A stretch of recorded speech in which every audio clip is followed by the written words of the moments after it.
Okay, the next thing is decide with about 70% of information. So don't wait until you get to 100% in order to make a decision. You know, my old business partner, the guy that I used to go door to door with, his name's Grinder, he once said, "A man who can't make a decision in a minute is not a man to be anyway, a man who can't make a decision in a minute is not the sort of man you want on your team," or something like that. The whole idea being that, you know, it can take a lot more time than a minute to get the information necessary for a decision, but you still need to be able to make a decision.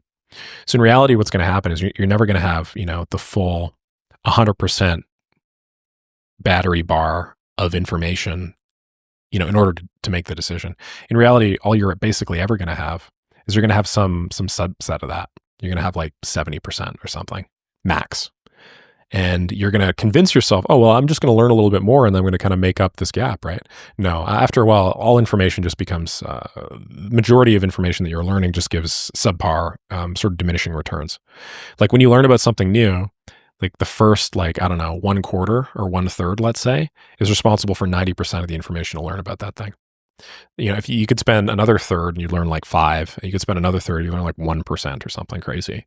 So what you want to do is you want to become comfortable deciding with about 70% of your info and then sort of like front loading with your gut.